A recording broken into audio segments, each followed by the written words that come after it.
তোমার মনে আছে কি আমি বলেছিলাম যে তোমার মা বাল্ব অফ করতে জানে না, তখন তোমার একটু রাগ হয়েছিল তাই না?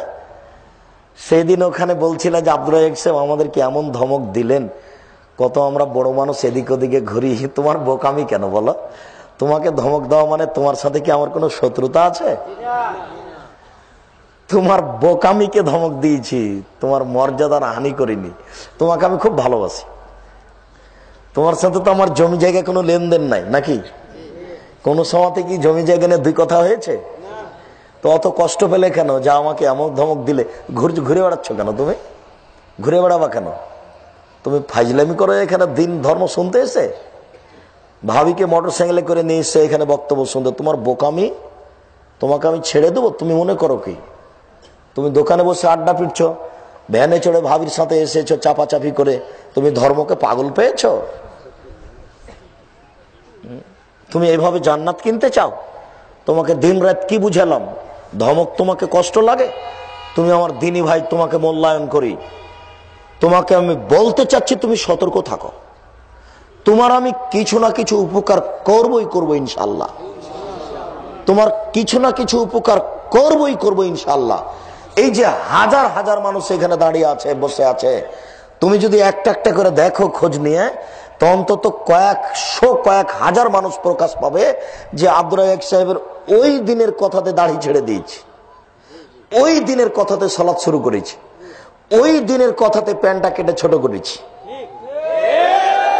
তাহলে তো আপনার উপকার হয়। তা আপনাকে আমি এমনি ঘুরতে দিব কেন? তা তো দেব না। এমনি তো তুমি আছোই, এখন কেন? এই বোকামি তোমার সহ্য করব না। এই কারণেই তোমাকে আমি ধমক দিয়ে থাকি। তোমার সাথে আমার কোনো শত্রুতা নেই। তুমি উল্টা বুঝে না, তুমি আমার দিনী ভাই, তোমার মা আমার দিনী বোন। তোমার মায়ের সাথে আমার কোনো শত্রুতা নেই। তোমার মাকে আমি যতই কঠিন ভাবে বলি না কেন, মিঠে করে বললে তোমার মা এই কথার 5 পয়সা দাম দিত না। এই দেশের মাটিতে স্কুলকে স্কুল পরিবর্তন হয়ে গেছে, গোটা স্কুলই পোশাক পরিবর্তন করেছে। এদেশের মাটিতে কয়েকটা স্কুল আছে, কয়েকটা কলেজ আছে, পরের দিন সব পোশাক পরিবর্তন করে দিয়েছে। আলহামদুলিল্লাহ। তুমি মনে করছো মিঠা কথার দাম আছে? মিঠা কথা ওইভাবে দাম নেই। আল্লাহ রাসূল যখন কথা বলতেন, কণ্ঠস্বরে বক্তব্য জায়েজ নয়, কণ্ঠস্বরের বক্তব্য জায়েজ নয়। জাবের রাদিয়াল্লাহু তাআলা আনহু বলেন, এজা খাতাবা, যখন আল্লাহ রাসূল বক্তব্য দিতেন, আহমারাতাইনাহু, তার দুই চোখ লাল হয়ে যেত, ওয়াস্তাদা গাযাবুহু, তার রাগ বেশি হয়ে যেত, ওয়ালা সাউতুহু, তার কণ্ঠ উঁচু হয়ে যেত, কান্নহু মনোজর জাইস, যেন তিনি সৈন্য দলকে ধমক দেখাচ্ছেন, এই করতে হবে, সেই করতে হবে, এখানে যেতে হবে, সেখানে যেতে হবে। বলার গতি এমন কঠিন ছিল, শরীরের গাও থেকে, শরীরের উপর থেকে চাদর নামতে নামতে নিচে পড়ে গেছে, বেখিয়াল বলে চলে যাচ্ছেন। সব বুখারী মুসলিমের হাদিস। এটা হলো বক্তব্যের গতি।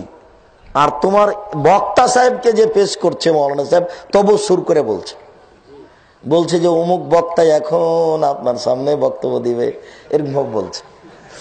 আমি তো কোনোদিন কণ্ঠস্বরে কোনো বাক্য বলিনি, আমার জানা নাই।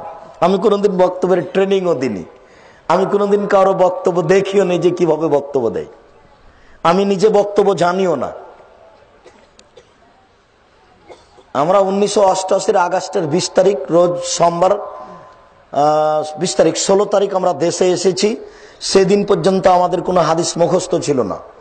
88 আগস্টের 20 তারিখ রোজ মঙ্গলবার বিকাল 3টা থেকে আমি শিক্ষক, রংপুর গাইবান্ধা গোবিন্দগঞ্জ জান্নাতপুর মাদ্রাসার। তো ওই মাদ্রাসার পরিচালক আমাকে বললেন, আব্দুর রাজ্জাক সাহেব, এখানে জুমার খুতবা দিলে কোরআন এবং হাদিস অনুবাদ করতে হবে, ব্যাখ্যা বললে মিম্বার থেকে নামিয়ে দেব। আচ্ছা ঠিক আছে। তখন থেকে আমি হাদিস মুখস্থ করতে লাগলাম। হাদিস মুখস্থ করে অনুবাদ করে খুতবা শেষ করতাম, শুরু শেষ পর্যন্ত। ওইভাবেই এখনো আছে, ওই গতি আছেই। আলহামদুলিল্লাহ, আল্লাহ ওনার ভালো করুক। লোকটা খুব মেজাজি, তাও কিছু উপকার করেছে আমার। তখন খুব ভারী লাগছিল, মনে করছিলাম কি লোকে, এ কোনো কথা হলো নাকি?